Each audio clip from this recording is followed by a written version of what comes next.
Agora no Conexão Poder eu entrevisto o vereador por Cuiabá, Coronel Dias, que tem tido um trabalho muito importante em relação à segurança pública, em defesa de uma cidade muito mais segura para as famílias, para as crianças, até mesmo pelas comissões das quais você faz parte.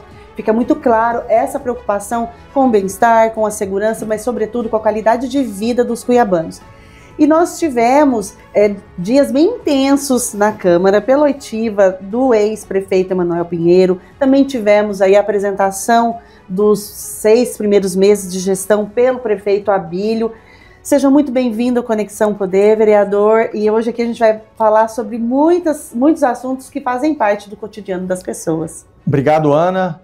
Tenente Coronel Dias, 23 anos da Polícia Militar, estou aqui pronto para ajudar Cuiabá, com honestidade, seriedade, com as ideias que a gente traz e com a experiência também que eu tive na Polícia Militar ao longo dos 23 anos. Fui da Força Tática, ajudei a construir essa Polícia Militar que orgulha a população matogrossense e que muito esforça, né? A vida do policial militar não é fácil. Então, eu me lancei esse desafio também por essa questão, para mostrar o olhar do policial para a nossa população. Vereador, eu sou testemunha disso, porque como jornalista acompanhei muito o seu trabalho e também como secretária de assistência no município de Várzea Grande, né? Nós tivemos a oportunidade de trabalhar em projetos em parceria com a Polícia Militar e você sempre muito atento e disposto a participar. E a atuação da Polícia Militar junto à comunidade, por meio dos projetos sociais, faz uma diferença muito grande para a cidade. Nós precisamos entender hoje um espaço onde a gente consiga atrair os jovens e também qualificá-los em termos conceituais para que eles se protejam das drogas e também para o futuro. Então tem um projeto chamado Tchás Crianças, que é exatamente isso. Nós são 850 crianças que praticam esporte, mas estão ali lado a lado com o policial, para que o policial e com as boas práticas de um bom cidadão, a criança se desenvolva dentro desse espaço protegido. Mudar a referência, né? Trazer uma outra perspectiva de referência, que a criança possa olhar aquele policial e falar, nossa, é isso que eu quero ser quando crescer. A gente está vendo na comunidade como é que tá, né? O policial é uma boa referência para os jovens. Nós temos que lutar para que a gente não perca, nós não percamos os jovens que estão aí, às vezes sem uma orientação de uma família, sem uma orientação de uma pessoa que queira realmente ver o desenvolvimento, mas que queira levar esse jovem, essa criança para o caminho errado. Gostaria que você trouxesse a sua avaliação de como foi a participação do ex-prefeito Emanuel Pinheiro na Câmara, em que ele foi ouvido, né, trouxe ali esclarecimentos quanto os questionamentos que vocês, vereadores, fizeram para ele. Então, gostaria de que você me falasse um pouquinho disso. Qual foi a sua impressão? O que te indignou? Porque eu acompanho suas redes sociais e vi uma indignação. É que assim, a população que enxerga Emanuel Pinheiro indo até a Câmara dos Vereadores, criando uma ideia de que a gestão dele foi uma gestão correta, que as contas estavam no azul quando ele passou para o Abílio, isso é uma mentira. E isso foi interessante porque isso foi demonstrado logo após essa audiência da CPI, no caso da CEMOB, que dia seguinte nós tivemos a apresentação do prefeito Abílio. E o que o Abílio nos trouxe? Que o Emanuel Pinheiro ele recebeu do Mauro Mendes um governo com caixa de 104 milhões. E ele entregou devendo 1,150 milhões de reais. A população tem que parar de escolher o político porque ele tem uma boa conversa, tem que olhar para o histórico dele. E o Emanuel Pinheiro foi reeleito já com vídeo colocando dinheiro no paletó. Então, veja bem, eu acredito muito que tudo isso aconteceu também pela responsabilidade do eleitor, que sabia do conduto do Emanuel Pinheiro e mesmo assim fez a aposta nele. Ele não te convenceu nessa participação coletiva, nem a sensação ali na Câmara é que vai ter o prosseguimento dos próximos ritos aí da... O que acontece CPI, denúncias, CPI. Esse contrato é tão covarde com a população cuiabana que ele já nos compromete nos próximos 30 anos. E aí, o que eu disse lá na audiência e também meu entendimento é que esse contrato ele não transversaliza a região central, considerando um aspecto importante que é a violência. Ali você tem lojas sendo furtadas por 5, 10 vezes ao ano. E quando esse contrato, esse contrato que são de 650 milhões, mas que pode alcançar até 1 bilhão, ele coloca apenas a calçada, ora, não é isso que a gente precisa. Ele articulou tão bem esse contrato que está difícil da gente cancelá-lo. Então a proposta que o Abílio fez, que foi de revogar ou cancelar esse contrato, economicamente está inviabilizado. Então, a gente vai ter que fazer uma escolha muito difícil.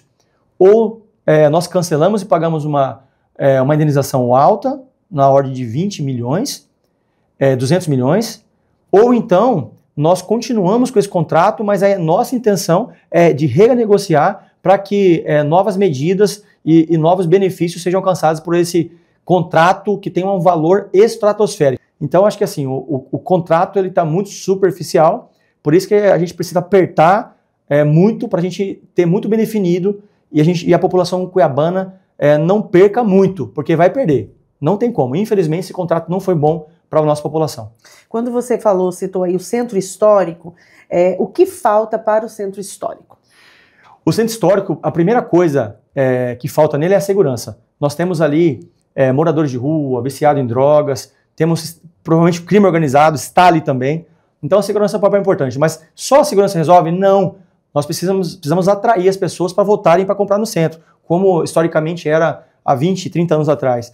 Agora, para isso acontecer, é preciso enxergar a economia e trazer elementos diversos da economia para fazer aquela composição. Se nós identificarmos apenas um tipo de comércio, como está sendo lá, ouro ou joia, eu acredito que vai segmentar muito esse comércio e somente as pessoas interessadas nesse tipo de comércio que vão frequentar lá. Então, minha opinião, já falei com o prefeito Abílio, todo o secretariado dessa nova gestão, a gente precisa criar ali um parque com a diversidade de comércio para que as pessoas queiram visitar o espaço e satisfazer diversas intenções deles, diversos desejos, como a gastronomia, cultura e também um preço em conta. Nós temos aqui algumas possibilidades de diminuição de ISS, nós temos a possibilidade de trazer centros econômicos, parques tecnológicos. Então, especialmente também cuidar da temperatura. Ali é muito quente, né? Então nós precisamos colocar ali um teto ali também, melhorar a ventilação. Também é muito quente e é um espaço que não é muito úmido, né? Então tem que colocar ali ventilador para realmente ser um espaço para atrair novamente a população cuiabana. Tem mais conforto térmico e conforto mesmo térmico ali, né? Nessa experiência de compra e de viver o centro histórico. E a avaliação dos 6 meses da gestão do Abílio. Ontem ele teve a participação no Tribunal de Contas, foi elogiado, inclusive, né, pelos conselheiros, pela maneira como ele vem conduzindo a prefeitura. E a sua opinião, o que mais se destaca e qual o desafio que ele ainda enfrenta, claro, para além deste contrato em relação a esse contrato recente que houve a oitiva do Emanuel? Tem gente que me critica e fala que eu sou assessor de imprensa do Abílio. Na verdade, não, né? Eu sou do partido chamado Cidadania, né? Prefeito Abílio é do PL, só que eu nunca tive a postura de criticar quando eu posso ajudar. E eu estou vendo boas intenções por parte agora do prefeito Abílio. Foi feita essa avaliação essa nova gestão assumiu um compromisso de 2,5 bilhões em dívidas, né? Então, para você ter uma ideia, enquanto restos não a pagar o Emanuel Pinheiro recebeu com 0, ele entregou com aproximadamente 500 milhões de restos a pagar. No início da gestão, eu acompanhei isso no meu papel de vereador, que eu tenho que acompanhar. Sim, fiscalizando, foi identificado 800 contratos. Depois de uma avaliação mais aproximada das secretarias, foram descobertos mais 400 aproximadamente. Então, qual a empresa que sustenta e fica em pé com esses contratos escondidos? Então foram feitos cancelamentos de diversos contratos quando empresas que tinham o mesmo objeto em diversas secretarias, ou seja, ele fazia a mesma coisa. Empresas para fazer a certificação digital ou a digitalização de documentos na ordem de 38 milhões, outra empresa com o mesmo objeto de 11 milhões. Então qual empresa que sobrevive dessa forma? Então eu acho que o desafio que essa gestão tem é justamente de conduzir tudo isso e tomar as medidas para melhorar a capacidade de recolhimento de impostos e, sobretudo, de entrega de serviço da população. Exemplo disso, nós precisamos avançar com a regularização fundiária de Cuiabá. Nós temos uma capacidade muito grande de pessoas que querem pagar o IPTU, mas não conseguem, porque não conseguem ter a regularização do seu terreno. Então, tem diversos bairros nisso aí. Então, eu acho que a preocupação do prefeito Abílio tem que ser de, efetivamente, de fazer uma economia, fechar a torneira, fazer os investimentos necessários para que nós tenhamos uma escalada, não no aumento dos impostos, mas sim ampliar essa base para que mais pessoas paguem seus impostos, não aumentando os impostos. Aliás, não tem como eu não fazer uma referência elogiosa ao prefeito Abílio, que não aumentou. Ele não aumentou uma taxa nem um imposto. Então, disso aí ninguém tirou, pode... né? Até tirou a taxa do lixo, né? Para as comunidades mais carentes, né? Para os bairros, retirou a taxa do lixo. Então, a minha avaliação é muito positiva em relação ao prefeito Abílio, que está se esforçando para alcançar esses objetivos, já apresentou aqui, já fez o pagamento de uma quantidade significativa, aproximadamente 300 milhões já nesses primeiros meses, e tudo isso sem aumentar 1 centavo de imposto. Quando a gente visualiza Cuiabá, né, nesse desafio financeiro, porque hoje a gente percebe claramente que precisa de dinheiro para a cidade avançar mais, para os projetos serem efetivados, e quando ele também se posiciona em não dialogar com o governo federal. Como você avalia isso?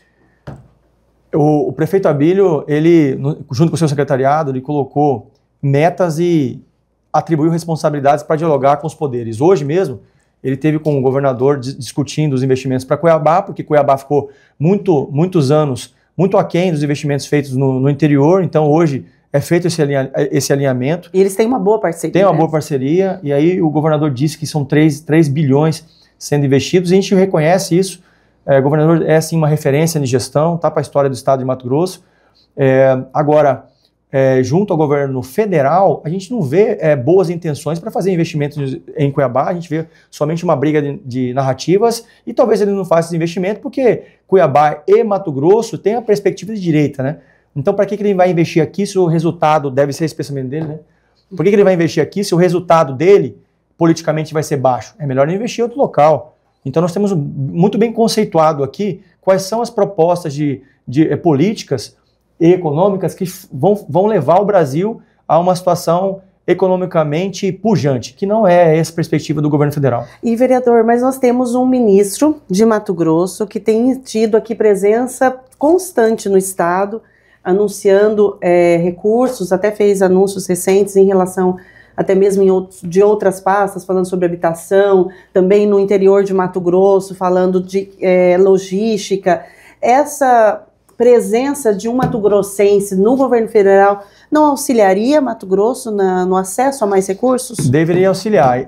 Eu vejo assim, a tentativa de busca de recursos, mas aqui no Contorno Leste foi evidenciado isso tanto pela imprensa como até pelo Abílio e pelo senador Fávaro, que tinha intenção de fazer a ajuda para fazer a compra desse espaço onde as pessoas estão ali de forma irregular. Só que essa contribuição seria apenas para o ano que vem. E a questão da regularização dessa situação ela é emergencial, porque tem uma medida judicial para ser cumprida. Sim. Então, infelizmente, nós não precisamos de definições para daqui a 2, 3 anos. Essas e outras questões é preciso para soluções imediatas. Então, a intenção do senador Fávaro, ela tem que se materializar em ações. Apenas promessas não vai ajudar Cuiabá e Mato Grosso. Então, eu acredito muito que o senador Fávaro vai ter dificuldades para sua reeleição, justamente por isso, porque ele não representa essa intenção, essa política nova de trazer soluções, e especialmente alinhadas com a perspectiva do mato-grossense e também do cuiabano. Vereador, hoje na tribuna o senhor se posicionou falando sobre seus projetos e até fez uma brincadeira dizendo que seus projetos não caminham. Eu assisti e falei, eu vou perguntar para ele, afinal, os projetos não caminham? Quantos projetos apresentados? Quais você destaca aqui para mim? Eu tenho uma boa relação com todos os vereadores e quando eu falei isso, realmente que meus projetos, eu apresentei já 26 projetos e até agora, gente, nenhum deles rodou. Então me ajuda aí a passar, né? Eu tenho buscado entregar projetos para a Câmara dos Vereadores, projetos que impactam na vida da população. Então não são projetos eleitoreiros, são projetos que a gente pode fazer uso para que nós façamos, por exemplo, a nossa proteção. Eu tenho um projeto de sistema de vídeo monitoramento que considera não apenas as câmeras governamentais do governo do estado ou então do município, mas câmeras também residenciais e comerciais. Você imagina, você que já tem uma câmera em casa ou então no seu comércio, ou você quer colocar na sua chácara, você também tem o direito de compartilhar essa câmera com o sistema público para ter a segurança pública sua facilitada. Ora, nós temos aí uma tecnologia que está avançando, como eu falo aí, né? O Elon Musk já está dando ré no foguete. Então nós temos que avançar com a tecnologia, tanto para arrecadação, para segurança, para educação. Então esse é um dos projetos. o meu carro-chefe, eu espero aprová-lo. Então, vereador, esse projeto seria integrar essas câmeras da pessoa, né, do cidadão comum, do comércio, junto ao sistema de segurança. Perfeito. Nós precisamos fazer então isso. A gente vai ampliar mais esse vídeo monitoramento, né? A gente não vai ter espaço que não esteja sendo acompanhado. Meu projeto é para integrar câmeras governamentais, governo e município, câmeras comerciais e residenciais com tecnologia artificial. Aonde nós usamos isso? Londres. O governo tem 900 câmeras, mas ela fiscaliza 1 milhão de câmeras. Então nós precisamos ampliar isso. Todo comércio já tem as suas câmeras, você tem câmeras residenciais, e aí o governo tem que aproveitar já desses investimentos e a população também quer contribuir. Porque não requer tanto investimento assim, equipamento, porque o equipamento já está instalado. Já está instalado. A gente precisa só nos organizarmos em termos de legislação e também ter boa vontade política para fazer isso acontecer. E outro projeto também que me chamou a atenção hoje na sua fala foi a questão de energia. Olha, a energia que nós consumimos em casa, ela é chamada de mercado cativo. Então nós somos obrigados a comprar no mercado cativo. Mas hoje, os grandes consumidores de energia, shoppings, a prefeitura, prédios grandes da prefeitura ou do governo do estado, é possível se comprar essa energia de forma antecipada, com desconto. Então eu apresentei um projeto de lei e já conversei com a equipe técnica da prefeitura para que nós possamos fazer a contratação de 93 milhões de reais nos próximos 4 anos. Isso faz parte da minha função de fiscalização, mas, como eu já disse, a minha perspectiva é sempre estar ajudando a economizar ou então a melhorar a vida da população em relação à segurança, ações sociais, projetos, esporte. Então, assim, essa é a minha contribuição para a economia da Prefeitura de Cuiabá. Então, seria a compra de uma energia mais barata. Compra de uma energia mais barata para os grandes consumidores de energia nas tensões A, que é média e alta tensão. E, portanto, eu entendo que esse tipo de compra de energia ainda vai chegar nas unidades consumidoras de baixa tensão, que somos nós. Mas, por enquanto, só é autorizado ainda para média e alta tensão. Então, começaria na média e alta tensão, até mesmo essa experiência, e tendo esse resultado, a tendência seria alcançar também o consumidor comum, né, vereador? O Brasil precisa avançar para isso. Essa legislação que define quem pode consumir, quem pode comprar, são normas federais, e aqui nós encontramos espaço para legalizar e avançar aqui também junto à prefeitura. Já foi feito estudo, passei para a equipe técnica do prefeito Abílio e eu espero que este ano nós consigamos fazer a contratação desse desconto para os próximos 4 anos. Uma comissão que você é muito atuante é de defesa aos direitos dos animais. Até vi também na mídia que vai ter uma ação de castração de cachorros aí nos próximos dias, assim, movimentos. Nós temos essa preocupação que é muito forte, foi um compromisso de campanha do prefeito Abílio. A gente teve recentemente uma discussão envolvendo ONGs com o prefeito, enfim, mas esse diálogo ele deu continuidade e parece, o senhor me corrija por favor e nos traga informações, que está tendo já um encaminhamento positivo para as ONGs e também junto à prefeitura. Quando sua intenção é uma, mas a realidade é outra, a gente tem que fazer um ajuste. Então, pelo que eu vi, a intenção do prefeito Abílio era de criar uma secretaria, um hospital público, veterinário, algo muito nesse sentido. Só que isto acarretaria diversos outros problemas. Contratação de uma massa grande de trabalhadores com essa finalidade, de veterinários, de pessoas para fazer assistentes. E, economicamente, nós temos acompanhado isso, o prefeito pretende fazer a contratação de serviço. Para que seja otimizado essa entrega que é fundamental, extremamente fundamental, né, em relação à causa animal. O que eu penso sobre a causa animal? Quando a gente discute a causa animal, muita gente acredita que é somente o aspecto afetivo. E não é aspecto afetivo, é questão de saúde. Então nós temos diversas patologias envolvendo os animais, gatos, cães, não só esses animais, mas também de grande porte, e até animais silvestres que também convivem aqui, como são as capivaras no Carrapato Estrela aqui, que eles geralmente frequentam aqui as praças, como o Parque das Águas, né? Existe a necessidade de a gente enxergar toda essa questão e fazer um planejamento estratégico, considerando os bairros, as regiões, e também a quantidade de animais existentes e qual é a patologia que carregam esses animais. Por enquanto, devido ao descaso dos últimos anos, nós não temos um planejamento estratégico. E é o que eu tenho batido nessa tecla com o prefeito Abílio, que é essa equipe que se iniciou na causa animal. Nós precisamos fazer, considerando esse terreno, um planejamento estratégico e entender quanto que vai custar para nós tratarmos esses animais. E especificamente também, nós precisamos olhar com muita atenção a castração desses animais para que a gente consiga atingir um ponto ótimo entre o nascimento e o crescimento desses animais com a diminuição desses animais, né? A gente tem que ter quantidade populacional. A gente tem que controlar essa quantidade populacional, encontrando esse ponto ótimo, aonde a quantidade de castrações vai fazer com que esses animais abandonados diminuam nas ruas. Sim, e isso também reflete, vereador, na questão dos maus tratos. Eu apresentei um projeto para que qualquer pessoa que realize maus tratos aqui seja impedido de ser contratado, de ser empregado, de ser homenageado pelo poder público, pela Câmara dos Vereadores. Então, eu acredito muito que a gente precisa começar a dar uma lição e pegar esses exemplos e puni-los. Então, uma outra medida que nós temos adotado, já mostrei para o prefeito Abílio, há um tempo atrás, nós tínhamos um contrato para colocar chip nos animais. E esse contrato foi questionado quanto a sua transparência e numa possível corrupção. Então eu apresentei um projeto de lei que faz o reconhecimento facial dos animais, ou reconhecimento biométrico, um custo zero. E aí você que tem seu animal... Custo zero? A custo zero porque o aplicativo ele pode estar disponível para a população, e aí a população pode instalar no seu telefone e fazer a verificação do seu animal. E se ele sumir algum dia, encontrar, você vai saber que é o seu animal de estimação e você vai poder ter o controle de vacinação dele, a localização, o georreferenciamento, da onde ele mora, e aí a partir daí você fazer um planejamento estratégico, né?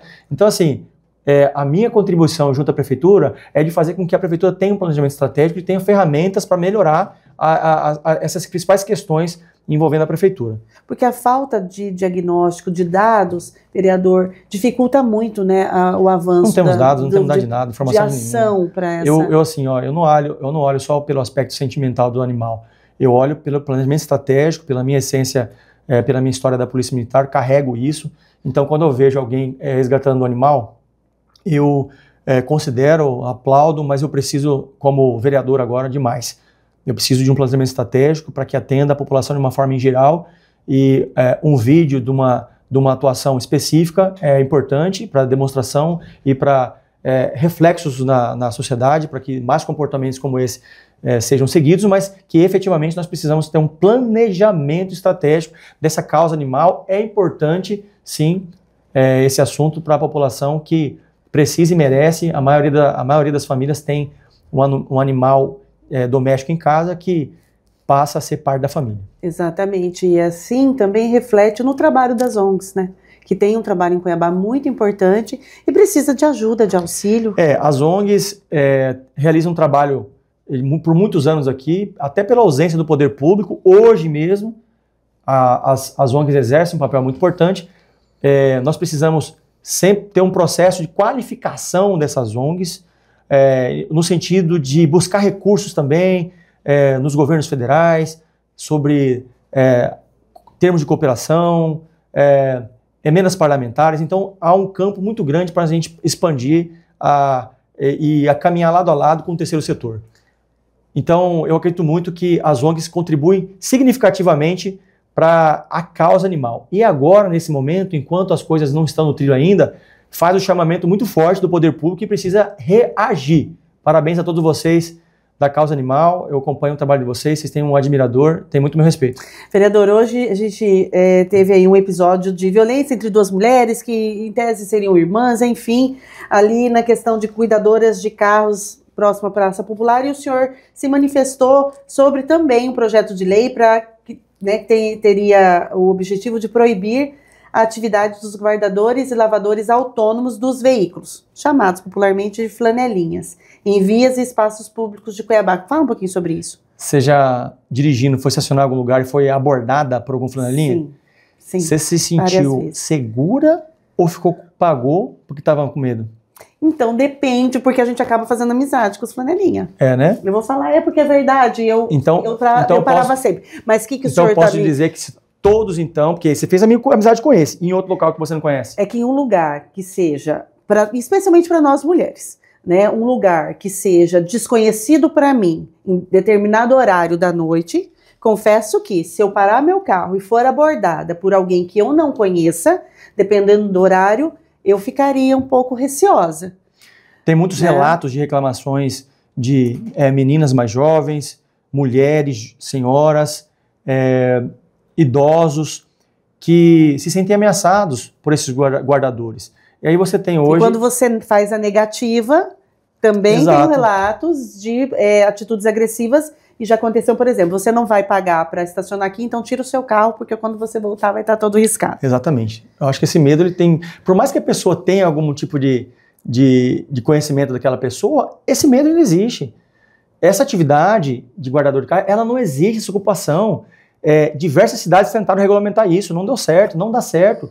Tem uma grande quantidade de pessoas que reclamam muito da insegurança provocada por essas pessoas, que cuidam. Agora eu falo para você, Mato Grosso está com uma quantidade de trabalhos e apenas 2,8% de desemprego. Será que não tem emprego para as pessoas que queiram se qualificar? Você tem no governo do estado aí uma quantidade significativa de cursos para fazer. Então, meu projeto de lei vai no seguinte sentido, para que essas pessoas sejam orientadas pelo poder público para se qualificarem e sejam realocadas no mercado de trabalho aonde haja necessidade da sua atividade. Porque assim, por mais que você goste de alguma pessoa com flanelinha, às vezes aquela atuação não é necessária para você. Você faz aquilo ali para ajudar ele por uma questão afetiva. Agora, quanto à segurança, se o seu veículo foi furtado ou roubado, essa pessoa não vai ser responsabilizada. Ele vai correr dali e você nunca mais vai ver essa pessoa. Ou seja, a presença do flanelinha não impede o furto ou o roubo do veículo? Com certeza não. Ao contrário, aumenta a desconfiança da população a presença do flanelinha. E a ideia é criar um programa, não apenas só proibir que ele esteja ali, mas criar um programa para que ele tenha uma outra oportunidade e aí ele saia dessa situação. Perfeito. Nós temos diversas atividades disponíveis no Cine, na Secretaria Municipal de Trabalho. Essas pessoas, se quiserem trabalhar, que sejam direcionadas para uma ocupação legítima, onde a população queira fazer a contraprestação, o pagamento daquela atividade.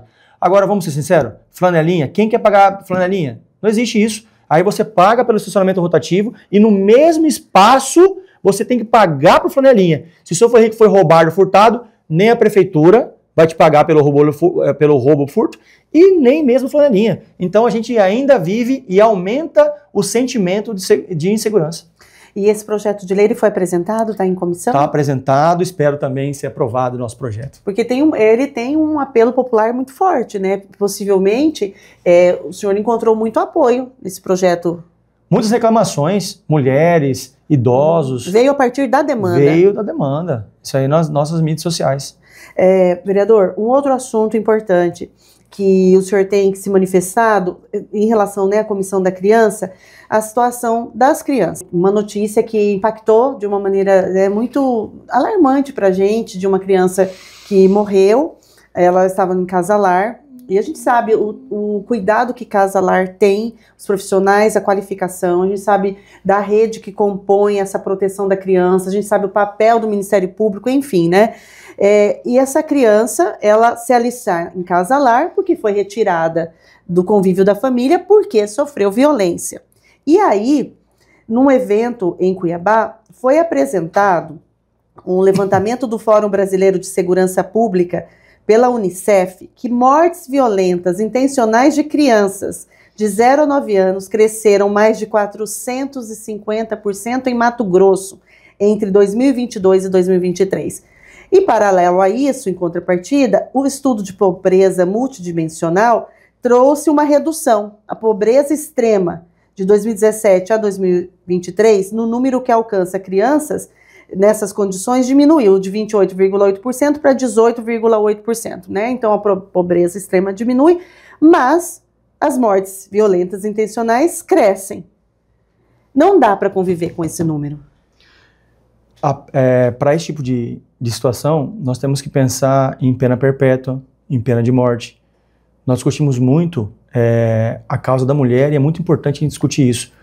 Tem um projeto de lei para aumentar para 40 anos o feminicídio.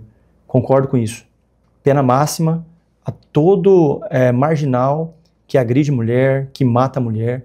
E nessa mesma pegada tem que ser também as pessoas que, quando deveriam cuidar, acabam cometendo uma crueldade, uma atrocidade, uma monstruosidade como essa ocorrida aqui na Casa Lar, que acolhe muito bem as crianças, mas que acolheu essa criança depois de um processo judicial, deveriam cuidar e acabaram matando esse bebê de 10 meses. Eu acho que a gente tem que discutir no país, para diversos crimes, a ampliação para além dos 30 anos, para 40, 50, pena perpétua ou pena de morte. Pena de morte. Quando a gente avalia, né, a questão da violência contra a criança, as pesquisas mostram, os relatos mostram, né, você como policial, eu como, né, uma trabalhadora que já fui do Sistema Único de Assistência Social, a gente percebe essa violência acontecendo muito dentro da casa daquela criança, ali na sua comunidade, ou por vizinho, ou por algum parente. A gente tem na Constituição Federal que proteção da infância, da criança, é prioridade absoluta, dever da família, mas também dever do Estado, porque não é só a família. Paulo Prado, promotor de justiça, disse recentemente num evento que enquanto a gente não olhar para os nossos, para aquela criança como se fosse nossa, dificilmente a gente iria avançar. E quando se fala em orçamento, a gente percebe que a criança é utilizada nos discursos políticos, mas no orçamento ela a gente ainda tem dificuldade, como você acabou de dizer, de verificar a questão. Vamos falar sobre a infância, e cadê o orçamento para a criança? Cadê a pena majorada em crimes relacionados à criança? Então, dentro da comissão da criança, vereador, o que o senhor destaca também de trabalho feito para essa proteção da infância? Nós, assim, apresentamos alguns projetos, né, as crianças que ficam nos semáforos por uma vereadora. A gente tem uma política de acolhimento. Agora aprovamos agora a família acolhedora, que é aquele projeto onde a família, ela por 18 meses, acolhe as crianças momentaneamente, até que se seja já desdobrado ou seja alguma solução para aquela questão. É importantíssimo. Eu fui em Santa Catarina conhecer um projeto de família acolhedora numa cidade e eu fiquei impactada, porque a criança ela vive a experiência de viver em família, né? E claro que é todo um trabalho muito sério de verificação dessa família, e família acolhedora é algo importante. Então o Cuiabá está avançando, deu um passo importante nesse sentido. Demos um passo importante. O projeto é família acolhedora quando uma criança fica numa família por aproximadamente 18 meses, ou seja, não tem adoção definitiva, ela é momentânea, mas ela tem aquela experiência daquela família, né? Então, alguns avanços já foram adotados, mas é muito importante, como você disse, nós temos a pauta específica para a criança e também a pauta específica, o orçamento também da mulher.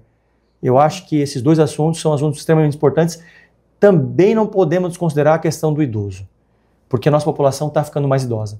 Nós não temos hoje local para acolhimento de idosos.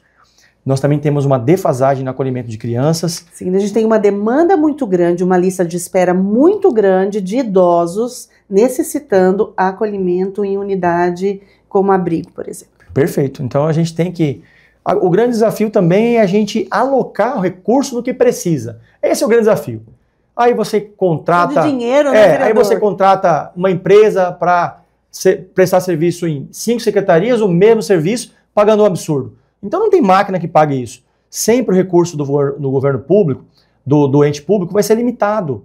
E por isso que a gente precisa ter o controle e a honestidade de aplicar esses recursos onde mais precisa. Honestidade e gestão eficiente. Por aí. Com esses dois elementos a gente consegue avançar? Com certeza. Então, nessa avaliação que o prefeito Abílio, nós vamos ter agora mais 2 anos ainda para poder lutar e colocar Cuiabá no trilho. Dias é assessor jurídico do Abílio? Não. Eu só olho para a gestão e falo, tá certo ou tá errado. E quando tá errado, você aponta? Tem que apontar. A gente conversa sempre sobre diversas questões. Uma questão é sobre a discussão da Guarda Municipal e da Polícia Militar na hora delegada aqui em Cuiabá. Guarda Municipal, sua opinião? Fundamental para toda cidade grande como é Cuiabá. Agora... Várzea Grande tem uma ótima referência, tem né? uma ótima referência, mas assim, lá foi construída dentro de uma política de incentivo do governo federal, com equipamento, com estrutura, lá atrás. Aqui em Cuiabá, nós não adotamos isso. Agora, criar a Guarda Municipal neste momento vai ser muito custoso. Então, a opção da prefeitura é ocupar dos policiais militares já preparados, já treinados na atividade no município, trabalhando pela prefeitura. E é por isso que eu respeito a estratégia do prefeito e nós estamos acompanhando, quero ver resultados da atuação da Polícia Militar aqui, que na verdade substitui o que faria a Guarda Municipal. Avançando a questão econômica, é importante entender que o prefeito precisa de uma Guarda Municipal. E por que disso? Porque os objetivos do prefeito nem sempre são os objetivos do governador. E nem sempre são também políticos alinhados. E é por isso que nós precisamos que cada um tenha a sua capacidade operacional de atender a população. Porque é uma independência que se soma. Exato. Para a gente ir encaminhando para o final, vereador, o senhor sempre se posicionou muito firmemente em relação aos criminosos, né, por uma cidade mais segura. E a gente percebe isso em muitas entrevistas que eu já fiz aqui na bancada, em leituras de artigos, a preocupação com o crescimento das facções criminosas no estado de Mato Grosso. A gente tem essa operação Tolerância Zero, que tem tido excelente resultado, muitos municípios já estão sentindo o reflexo de tudo isso, mas por outro lado, também se chama a atenção da ocupação de espaços pelas facções criminosas. A ocupação de espaços nos poderes legislativo, executivo, até mesmo no judiciário, enfim, isso é um assunto que se discute muito, porque pessoas ligadas ou apoiadas por facções criminosas. Qual que é a sua avaliação desse avanço de facção criminosa em Cuiabá, no estado de Mato Grosso, nos poderes? Nós temos uma condição... E como impedir isso? Nós temos uma condição que estimula o avanço das facções. Isso aí é no Brasil e é também aqui em Cuiabá.